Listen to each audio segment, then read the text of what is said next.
Not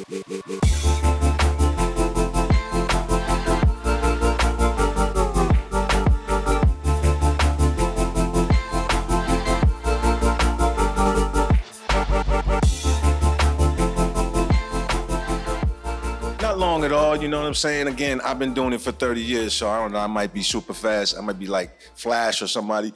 But nonetheless, it doesn't take long because the salad is a simple salad. You don't have chopped up onions and you don't have a bunch of other things that you have to do. It's kind of like a salad that you just season, you know what I mean? Sesame oil, olive oil, and your herbs and spices. Kara ain't wasting no time. Talking to y'all. You don't need a season on it. This is right. Yeah, you don't need no dressing. I mean, well, the chicken salad is a traditional chicken salad with a soy protein. You know what I'm saying? You got your celery, your relish, your scallions. That's like a traditional thing. The thing that messes people up, though, is they swear that it's chicken. And there's no cluck. So, we get thanks. Also, you eating your salad first and your raw vegetables before you eat your fiber or the proteins. It gives you natural enzymes in your system to help break down that food. So raw food is good. That's why you should eat a salad like 15, 20 minutes beforehand, and then you devour your meal. You know what I'm saying? I have to apologize. I didn't even say thank you. I just wanted to get right into the consumption. You was kind of quiet over there, too. I didn't want to talk about it. I wanted to be about it. Give thanks. Okay, y'all are talking. But, I mean, I mentioned to you before that I'm vegan-ish, right? Oh, okay. Flexitarian, I got you. Flexitarian, as you put it. I like that word. And I eat a lot of vegan food, and this is just different. Come on. This is just different. It is just satisfying in a way that somebody who's like, vegan, this is what I can't eat. You're like, look what you can eat, right? And I think there's a message here where you feel like you're not missing flavors. And I think people decide that, right? It's the main ingredient that makes you feel that way. My main ingredient I put in the food is love. So when you start chewing and all the love just get infused in your body. As my dad would say, you came in ringing the doorbell with your elbows. Oh. You came with your arms full of food, but it was like, I love it. Oh, look who's here. That's wonderful. Too exciting. Thank you so much. I'm glad you enjoyed it, the first part. Yeah. I'm not a vegan. Right. But I eat vegetables. But you were saying you've never tasted anything like that before. What was it in there that hit you differently? I say this, and I hesitate to say this, but I know that there are people who are bothered by how vegan food is a substitute for meats. And they say, we've got the chicken, remove the E and whatever, and like the seitan and the things that are, looking like steak, looking like fish, and I like to think that vegan food can stand on its own and not necessarily be an imitation of meats that we are now not eating, especially for folks who are removing the meat from their diet and they want to feel like they're not missing out, right? But I think, you call that chicken salad, but it can just be called deliciousness, right? It doesn't even need to be considered like a substitute for chicken. And I think in my mind, I was just eating something delicious. And it wasn't necessarily something that had to be familiar to me. Well, can I jump in on that one? Please, yeah. I think that where the problem happens is the substitute already took place between the word meat and flesh. Meat and flesh are two different things. You just ate meat. The other thing was flesh. The chicken salad, the flesh burger, is flesh. They call it hamburger. It ain't pork. They don't even care. You see what I'm saying? It's flesh. The Bible dictionary, the definition for the word meat is seeds, nuts, legumes, whole grains, vegetables, and fruits. Like the meat of a coconut. Peel the skin off the orange. You know what I'm saying? Let's just be real. Give me back my word. I want meat back. It's not flesh. It's the real meat. I don't let people call my stuff fake. You know what I'm saying? I only call it chicken, though, because I want to denote the flavor, what you expect to taste. Why? Because my food is bridge food. One side of the bridge has to be in the trouble land. The other side got to be in the promised land. You feel me? And if I'm coming to my boys in the projects, you know what I'm saying, with hummus and tabbouleh, they're going to be like, tofu, what are you doing? You crazy? What's wrong with you? No, here's a bacon double cheeseburger with crispy guru bacon. Got it. Salt, pepper, that's ketchup. not a bro. That's not. No, I fed Tupac vegan spaghetti. Stop playing with me. No, I didn't. I fooled him. He was in the studio. I came in, I cooked. I was a known nut in the studio. You know what I'm saying? I'm there. Digital Underground is in the other side. I'm in one room. We all running into each other for 3 months every day. Da-da-da. They smell the food. He came in, he said, what's that? What's that smell good? I said, spaghetti. Yo, you want to try some? Yeah, okay. Here, made a little plate for Tupac. Gave him the spaghetti. He stood there, ate the spaghetti, ate the meatball. It's like, yo, this is the best spaghetti I ever had, man. It's amazing. I said, all that juice, you vegan now. You just ate vegan food, man. All that juice, tough guy, shooting people. Yeah, now you care for the animals. He's laughing. He's like, what? This is not, you know what I'm saying? So I make food for the meat lover. If I'm making food for the meat lover, catch that entendre. If you love meat, you love vegetables, grains. Got You see what it. I'm saying? If you Got love it. meat, or if you're calling it flesh, then you love animals, you're not going to eat the animals. I make food for the meat lover. You get what I'm saying? So Right. with that being said, we have to tell them, like City Vegan, we got the City Ribs, the City Slicker chicken sandwich. You got to give them what they're kind of looking for. And then when they taste it, they go, wait a minute, I can do this. What? This is what y'all doing? So that's the reason why we do it that way. Let me cut in real quick. Yes, sir. Because I heard one term that I think should be Oh, we trademarked. got it. Don't forget your Wow. thought. Thank Don't you. look at it. I'm finishing my thought. Because that food would take you off course. It's definitely important. So, bridge food. Yes, sir. Did you make that up? That's my theme, bro. Bridge food, baby. Trademark that, bro. Oh yeah, City Vegan. We was gonna have a bridge, and we got the bridges of the cities in the joint usually, but we didn't get the bridge in this one. Word. yet. You gotta But yeah, get the that. bridge That's- food. that- Yeah, Because that clicked with me. Because sir. you're talking about me. absolutely. Somebody that The vegetarian. the reducitarian, the in-between. Yeah. That's where I'm at. Oh, we got words stood out to the in-between building. We got it, words the stood out. You know what I'm saying? You ready to spit bars, right? Yeah, we got words stood out. You It's a said- whole lot of ISO boom talk. Now, let's this go. is this is Trying a to big deal Yeah, because there's mac and cheese on here. come on, bro. And you know that's come on. We A talking staple. about I'm not even we gonna talking finish my about sentence. non-violent food, but the mac and Wow, cheese make you that- want to smack your grandma. It's not right. It's not It's right. non-violent food. What's going on? Okay, y'all got the city ribs Okay. with bell peppers and onions. You got the Guru's famous baked mac and cheese, the street cheeses in there, and then you got grandma's greens with ham hocks. That's ham not. You see faces, you see sit backs, you see heads turning. It's going on because them taste buds is jumping. Let's go, flavor Yeah, Yeah, college. yeah. The This- mac and cheese. This Marcus- plate. I look at vegan cheese and I'm like, 3 cheeses, brother. We don't play no games. We 30 years in I here. gotta know the brand. Hold Come on, I This got you. plate- Cookbook coming out. says this is why he's the guru. Here you go. This plate says he knows what he's doing. This man. Yeah. Thank you. You Give gotta thanks. catch the texture Yeah, of the ribs. right. All right, That's Look, a wheat It's protein. important. I'm home now. Listen, That's texture bread, folks. I'm about to throw on my house shoes, You dig? my slippers. Come on. We getting comfortable in here. I'm just curious. Yes, sir. How long did it take for you to lock in this mac and cheese? He said, how long? How about 30 years? No, I'm just Okay, kidding. okay. No, I'm kidding. I just had some real flavor. Yes. I love mac and I cheese. was a fat, overweight doughboy. I ate everything, brother. I'm trying to tell you. You know what I'm saying? Grew up in the concrete jungle. Now I rule in the building, let's go. You know what I'm saying? Asphalt, bricks, never seen a mountain, never been on a beach. So, you know, I ate everything you could think of, and I was dang near pushing 300 pounds. The first vegan thing I made was a brownie. You know, so my first company was Innocent Treats in Atlanta, Georgia. All pastries, cheesecakes, coffee cakes, cosmic cupcakes, all kind of things like that. Because I was a doughboy, you know what I'm saying? And I made the Fluff Daddy pancakes. When I made them pancakes fluff up without milk, butter, and all the rest of that, it was over. You know what I'm saying? So now I realize I have to make sure everything tastes the way I'm used to. Because I'm not going to run around and be missing out on flavor, eating sawdust and birdseed, calling myself a vegan. It's not going to happen. Her plate was clean, folks. want it. Once again, she's 2 for 2. You are honoring the vegetables and the fruits. You Oh, are yeah, honoring absolutely. Give thanks. I And received thank that. you. Yeah, indeed. Yeah. them. Listen. Not treating it as other.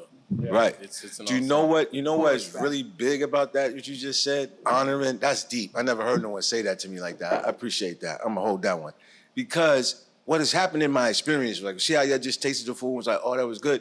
I find that because I have children that was born vegan and they had friends and stuff, and I find that when you have a kid that's overweight in high school or something or junior high school, and he's being bullied and called names and stuff because he's overweight. Like obesity is big among children. Diabetes is in our schools and such. So when you take something like what you just ate and give it to that 300-pound kid, and you provide him a meal plan that's vegan, all of a sudden he's enjoying the food.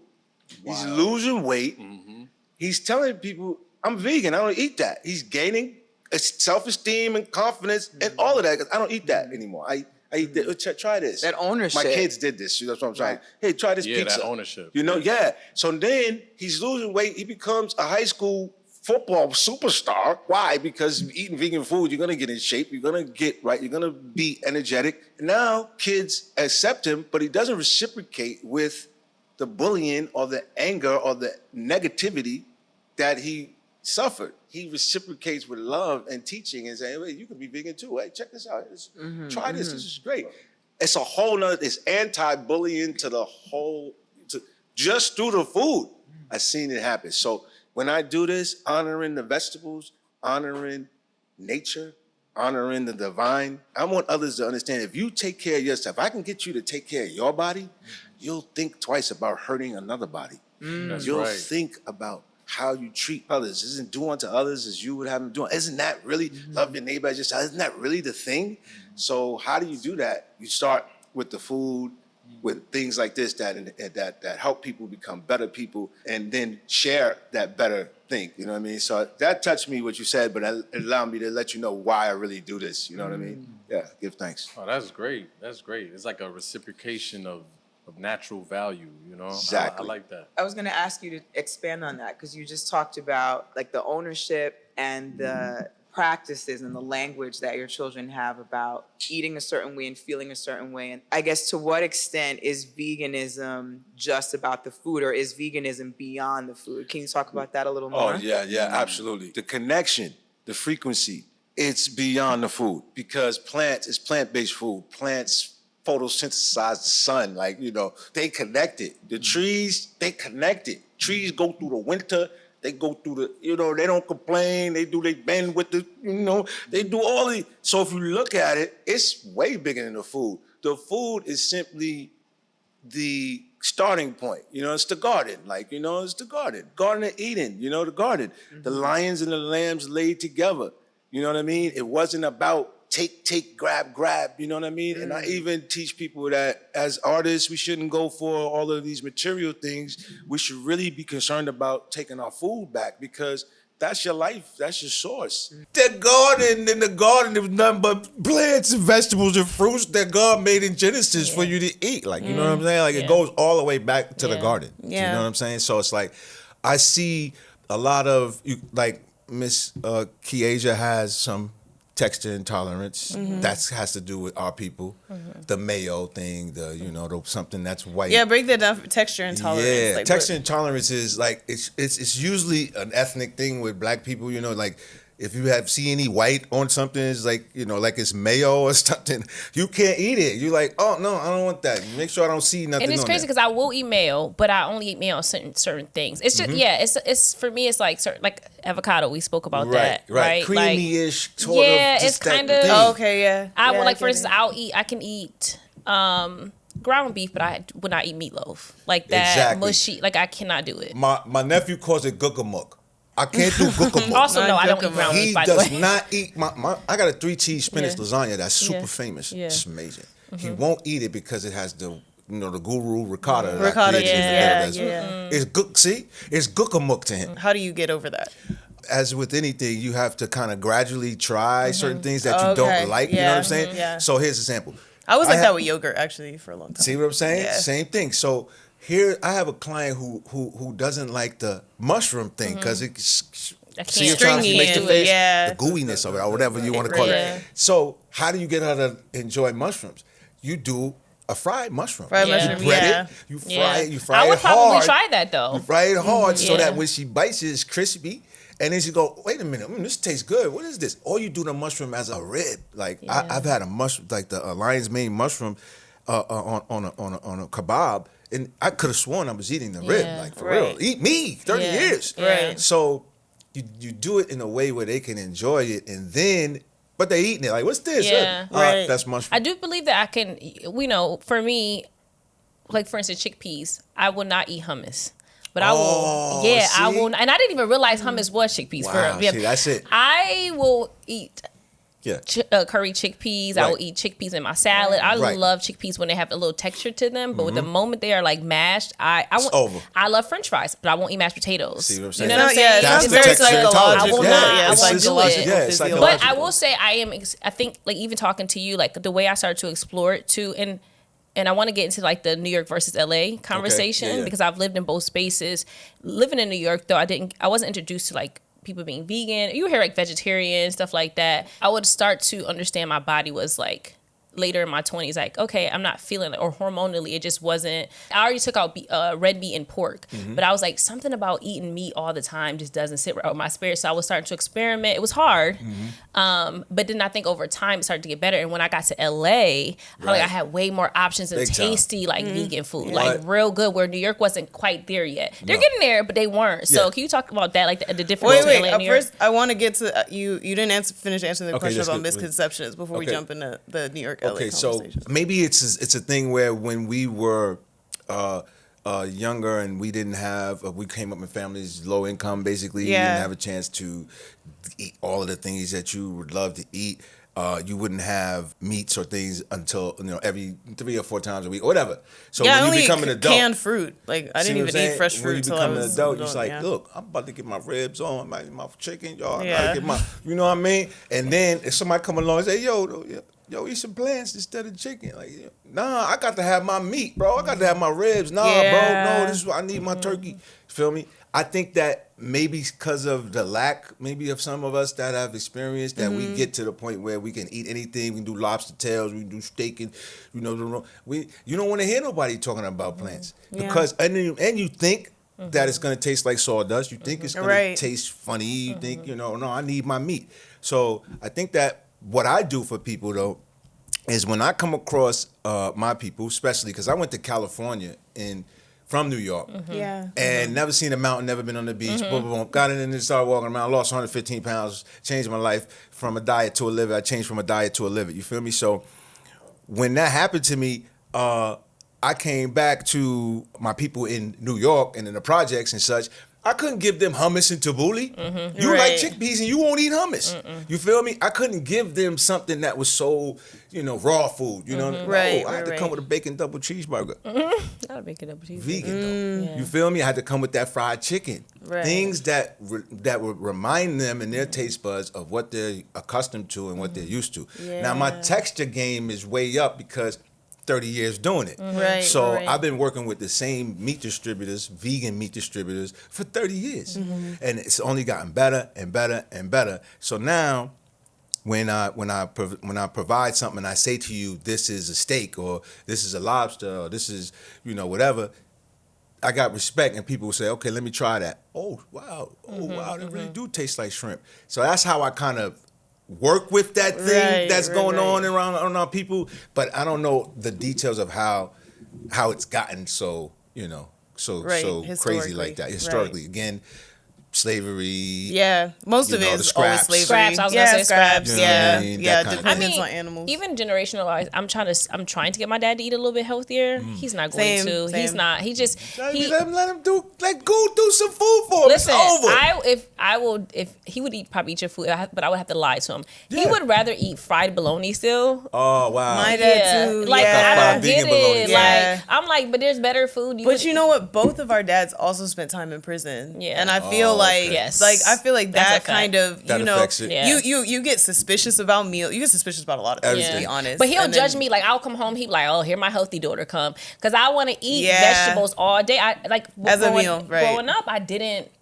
That looked gross to me. And then I got older. I was dating a guy in college, and he really put me on. He went to like the alkaline diet, and Bruh. he's vegan and all these things. Yeah. And he started to introduce me to Brussels sprouts and Ooh. cauliflower and things that I would Yeah. never eat. I thought broccoli was like the only vegetable growing up. I get that all the time. Yeah, And it's so- our people. Yeah. I get people out here with the Brussels. I never eat Brussels. Oh my God. Oh my God, I love I'm them. Stuck on like these I spent, Brussels I'm like, sprouts. what was life before I ate Brussels sprouts? Like Exactly. I'm obsessed. But So, the yeah. quality of produce is so bad in a lot of these. Like I Yeah. really really did. I didn't Ooh. taste a real strawberry until I moved to California at 14. You're Like I was absolutely raised in right. Atlanta, and it's like in Atlanta the strawberries are literally so big. They're like You already GMO know they're size. GMO. Yeah. They're ridiculous, and they don't taste like anything. Yeah. And so I didn't. The first time I tasted like California strawberry at a farmer's market, it was super small, and I thought it was like candy. I literally ate so tastes many. like I ate candy, the I'm whole sure. thing, Yeah. and my aunt was like, "Girl, like I was like, I Yeah. might have never had a strawberry." Yeah. Yeah. I was 14 years old, and so I think that even people's association with what a vegetable is, like I'll put lemon on asparagus, and people be like, "What's in this?" I'm like, lemon. And don't talk about It's frozen. just asparagus. I hate Yeah. frozen vegetables. I will not. I like eat some them. frozen vegetables. Some It frozen doesn't- vegetables Yeah, they're okay. maintain the nutrients Right. and cool for whatever your situation is Yeah, at the time. yeah. I wanted to tap in on you guys saying your dad was incarcerated Yeah. because when I lost the weight and my first step to me becoming the guru was I was working with a manager who was this tall, skinny guy. Do you have an audio podcast? Are you looking to grow your audience? Partner with Prosper Digital TV, a virtual and full-service video production company. Visit www.prosperdigital.tv or call 718-622-0062 to get started today.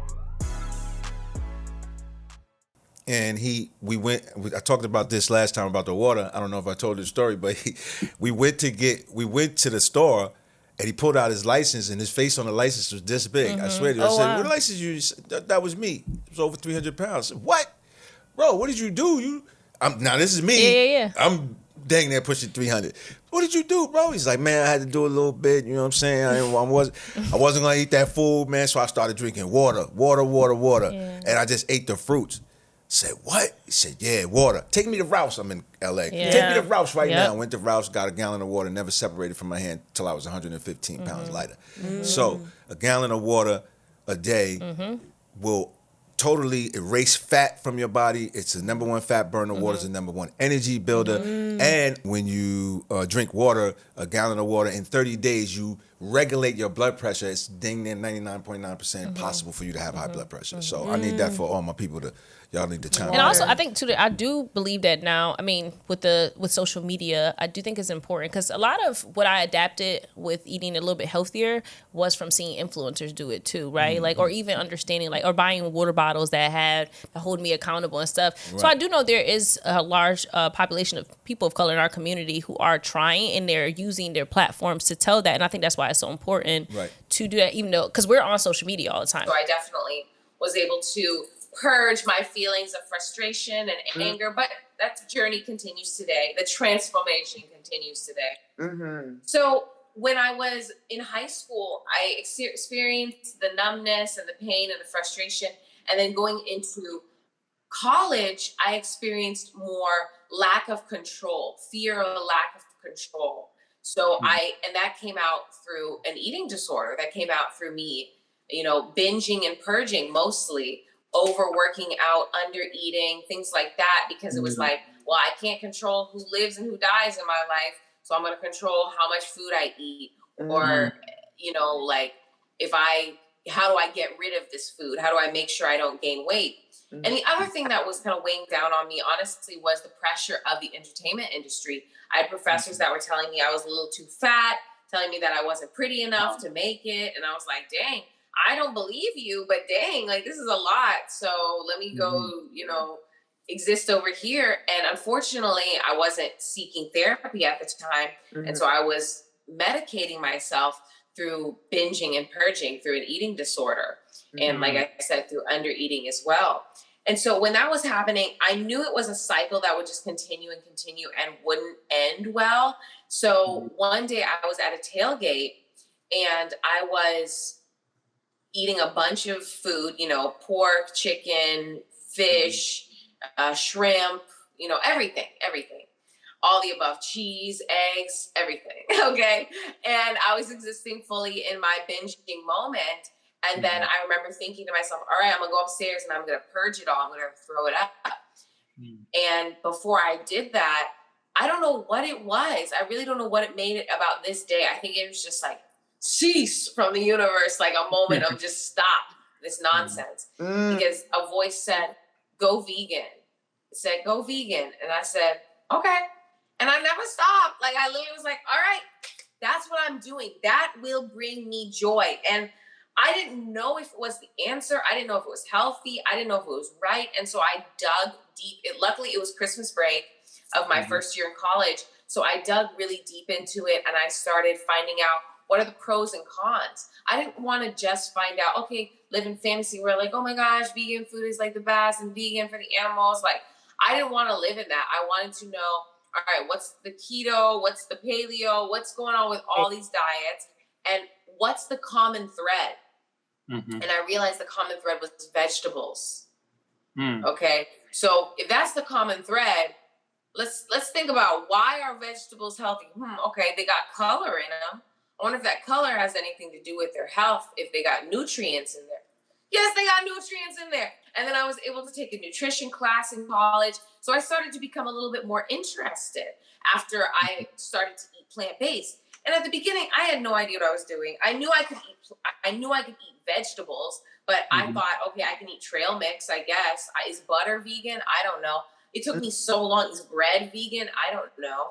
I had no idea what I was doing. But now, by trying out new things, leaning into my culture, leaning into the seasoning, the sofrito, the epis, the jerk seasoning, all that goodness, Italian seasoning, poultry seasoning, herbs, just herbs, all the herbs. Yes. Blessing all of the plants with all of the herbs and seasoning them so that, it tastes good, but it's also nutritious. You're making a ton of points and giving a ton of lessons to people who maybe didn't have the same learning experience as you, right? Like, I don't know that everybody's been able to take a nutrition class, but here you are able to share with your community that you've built through the connection you love having. I have a ton of admiration for your journey and just the choices you've had to make and the way you've built things for yourself. And what's so cool too, it's so easy to educate yourself. You don't have to get a nutrition degree. You don't have to go to college. You don't even have to go to high school to know that eating plants are healthy, right? Because since we have known, since the beginning of time, since humans have existed, we've seen them consuming plants. And that's how they've survived through drought, through flood, through everything. So it's like, at the end of the day, it just makes more sense. And then once you put two and two together and start to discover, oh, wait, I don't have to get protein from animals. Oh, wait, where do the animals that I'm consuming as protein, where are they getting their protein? And you just take a moment to think about that. And you're like, wait, hold up. How are they, if I'm eating something that has protein, where is it getting it? It can't just be like, just boom, born with it, right? It has to get it from something. And the majority of animals that we consume, pigs, chicken, they eat plants. Hello. They eat the grass. Right. Yeah. So I was like, oh, I just got to make the plants taste good. And I'm blessed to live in 2020 or whatever at the time it was, 2011, where I can make this food taste good. And you don't need fancy stuff. Like I said, like lentils, cauliflower, mushrooms. These are all things that have been around, things that people can find literally in their forest. They can grow on their own. And it's stuff that can sustain you. And not only sustain you, but it can taste good too. Not only that, you can use it. You can make it versatile. I dare to even say, in fact, I know for a fact, plants are more versatile to cook with than meat is. Because meat, you only have a certain amount of things. And meat, you have to cook to a certain temperature to consume it, right? Plants, it's like, well, dang, I guess, except for things like beans. But in fact, beans, you literally can eat them raw. You just got to soak them. That's the thing. What's beautiful is like when you consume plant foods, you know that there's no extraness going in there. There's no suffering. There's no pain. There's no hormones. We don't know what they feed in the pigs. Right. We don't know what they feed in the chickens. We don't know what they feed in the pork. Oh, Lord, I don't want to know what they're feeding the cows. I don't want to know. And a lot of people don't want to know as well. And that's why they just say, you know what, I'm going to just eat this burger and move on. But then they feel like crap and they're sick and tired of feeling sick and tired. And so they realize, wait, they put two and two together and they go back. And somewhere in the back of their mind, they realize, hold up, my ancestors wasn't doing it like this, though. Right. They might have been eating some meat occasionally, yes, hunting it down, finding it for their own as a community, but they wasn't doing it like this. So you start to realize, wait, hold up. Maybe I should just eat. Let me look at some spinach. Let me just look at some spinach. See how she doing. What can I do with her? Let me look at a lentil. See how she tastes with a little poultry seasoning, a little steak seasoning. Consider, You know, a little salt, a little pepper. When did you know? When did you know that that things were changing for you? When you started going in the vegan direction, right? Because it seemed like there was a part where you were struggling, you were overeating. You had a different experience with food. When did you know, when you started to move towards this plant direction, what signs did you see that this was working? I definitely saw signs, I would say, in a week to 2 weeks. It's kind of all a blur now, but for real, it was 2 days of confusion. And during that confusion, I educated myself. I watched a lot of documentaries, a lot of YouTube videos, a lot of, streaming platform, whatever. There was Netflix back then, but I watched a lot of things like that. During that time of education, I nourished myself with what I knew was protein, which was seeds and nuts. So I ate a lot of salads with seeds and nuts. And I was like, all right, I can do this. I can do this for a few days. We'll see. We'll figure it out. And then after the winter break was over, I went back to college, and there was a grocery store opening, and they were giving away, the first 100 people got like $100 of free groceries. And I said, let's go figure this out. Let's have some fun. And so I made a whole experience of it. I woke up at like 4 a.m. and like stood in line and, just kind of invested in the joy of nourishing myself. It wasn't going to become a chore anymore. It was going to be like, all right, I'm not putting suffering into my body anymore, so I'm not going to suffer. I'm going to make this a process of prosperity. And so I grabbed everything. I tried the tofu. I grabbed some sweet potatoes. I grabbed black beans, things that I knew. And those are things that come from my cultures, right? These are things that we use: sweet potato, beans, lentils. I grabbed spinach. I grabbed collards. I grabbed corn, canned products. And then I grabbed some bulk items, maybe some seeds and nuts, mushrooms, kind of just got colors of the rainbow, truly. Ooh, bell peppers. I remember I got so many bell peppers because I knew, obviously, epis, if you make anything that's Latin or African inspired, you're using bell peppers in some kind of way, and thyme, things like that. But it wasn't too expensive. I remember being like, wow, not buying cheese and meat is pretty great because I'm not spending, a ton of money on my groceries for the week. I shop here in New York, and as a vegetarian vegan shopper, I'm like, hold on, Carrie, your cat is completely taking the spotlight. He's listening to my shop, but she eats. I mean, groceries are so expensive. I almost asked her, can you share your kibble, banana, and vegan bread and everything else? This is getting expensive. But yeah, definitely. That's why I don't buy bougie ingredients, and I don't tell people to buy bougie ingredients. I tell people, if you're looking for, you want to eat good and you want to eat simple and you want to nourish yourself, 3 ingredients you need: lentils, spinach, and chickpea. Well, I would say lentils, spinach, and quinoa. I would say those 3. If you want to just on constant rotation, you still eat good, those 3. Buy those in bulk. And then if you want to get crazy, add a sweet potato in there too. Add in some mushrooms if you feel real crazy, because mushrooms are kind of expensive as well. But the main thing is keep it to those 3 if you're on a budget. And I'm telling you, you can eat a whole day of food. And if you're even more on a budget, you swap out the quinoa for rice, but you keep the spinach. You keep some kind of green in there. Whatever the cheapest green is, you buy that. You make sure you have that on rotation, and you season it. You season it with whatever you got. Even if you ain't got seasoning, you got salt, you got pepper, you season it.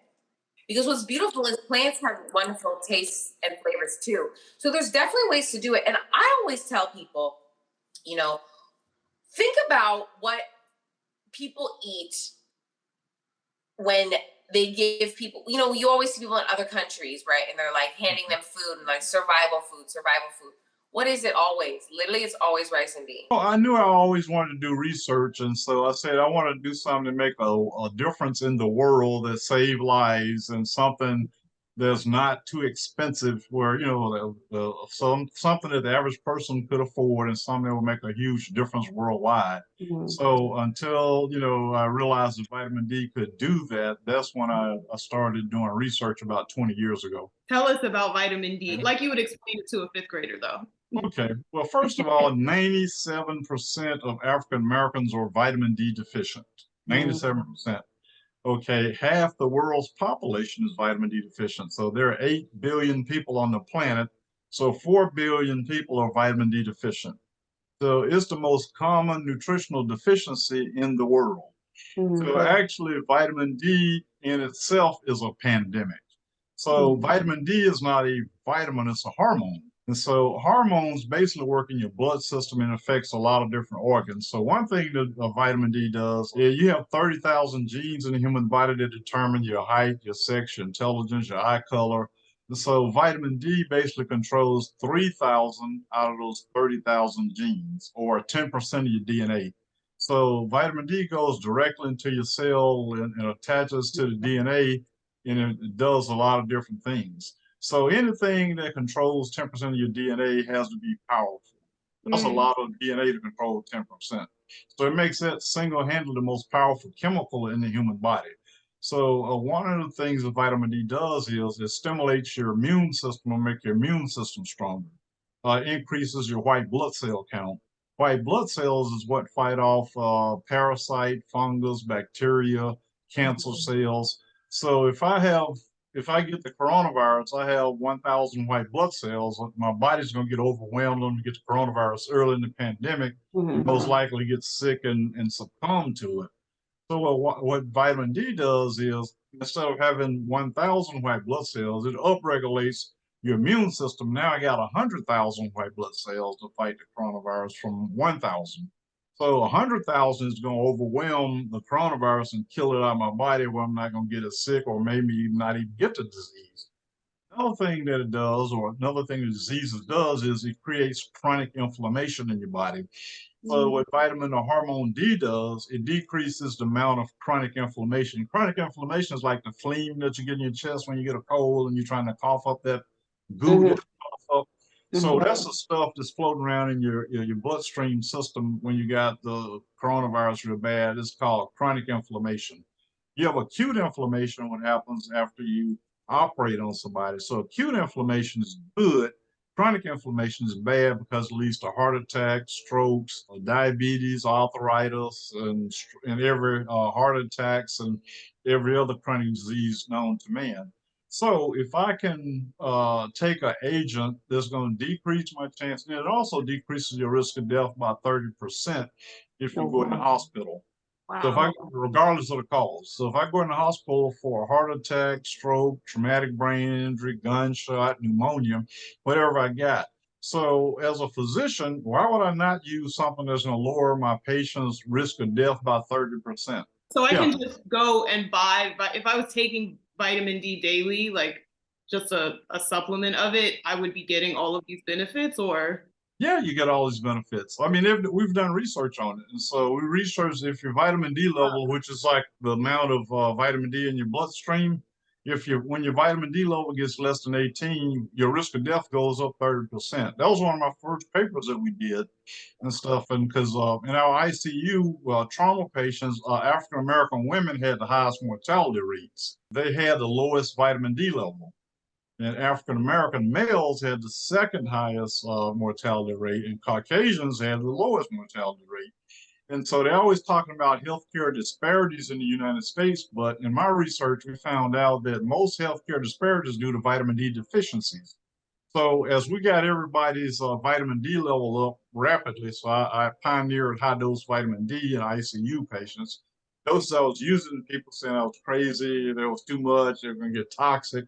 So never had a patient get toxic. But what we did, after we got everybody's vitamin D level up rapidly, the mortality rate for African-American women, African-American men, Caucasian women all equalized. So it was no difference in the mortality rates. Oh, So that's a fallacy that they've been telling the world, is that healthcare disparities is the most reason why you have healthcare disparities is socioeconomics.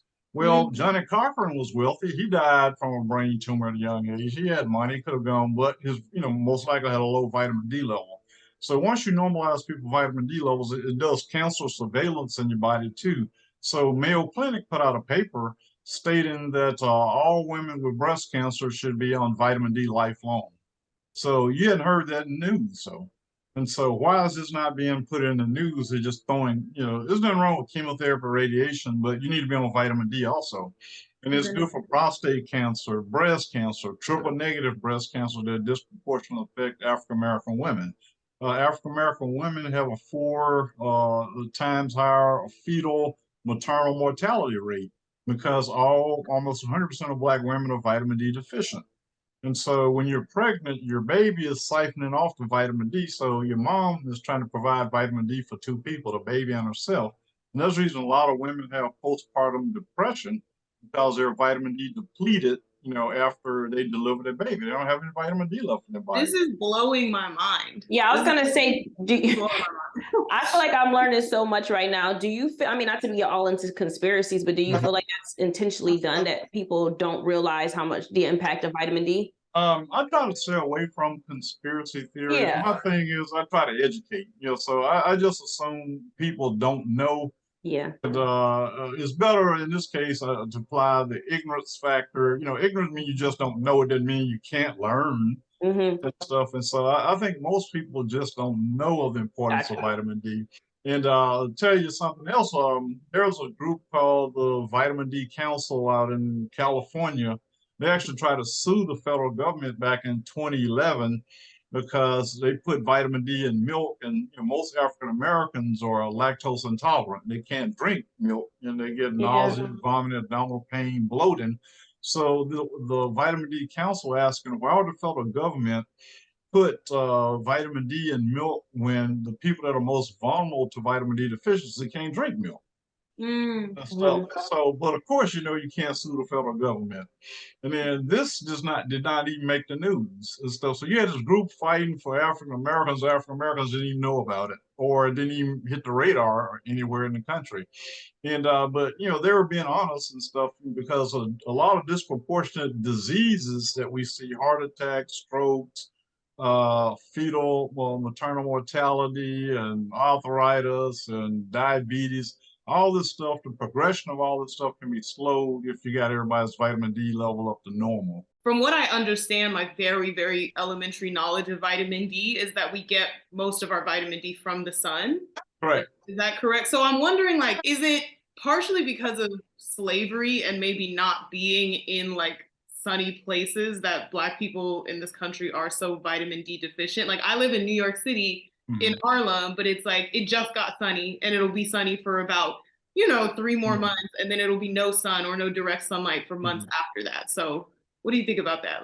Well, we were designed to be on the equator. That's why God gave us melanated skin, because melanated skin protects you from skin cancers, and it protects you from sunburn. Exactly. So, however, when you move to more northern climates like United States, New York City, we have to, with melanin is good in protecting you from the bad effects of the sun. Right. But having melanated skin or darker skinned people have to stay in the sun 3 to 10 times longer than Caucasian Americans or lighter skinned people to produce the same amount of vitamin D. Wow. So our levels tend to run 30% lower than the average Caucasian person, just by the fact that we have melanated skin.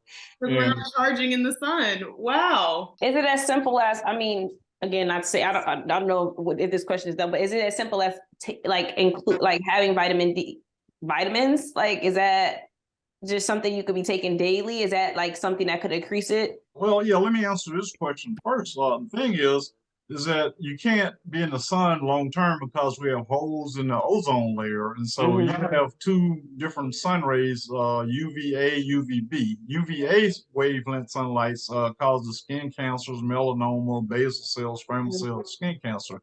So we had to make a compromise with the dermatologist. Basically, I recommend supplements. and stuff. But you're correct. 90% of vitamin D is produced from the sun striking your skin, but we don't have a perfect Earth anymore with the holes in ozones. So the best way I would recommend for most people is to supplement. With you can get vitamin D in the liquid form, the pill gel form, the soft gel form, the sublingual spray form. You can even get it in creams.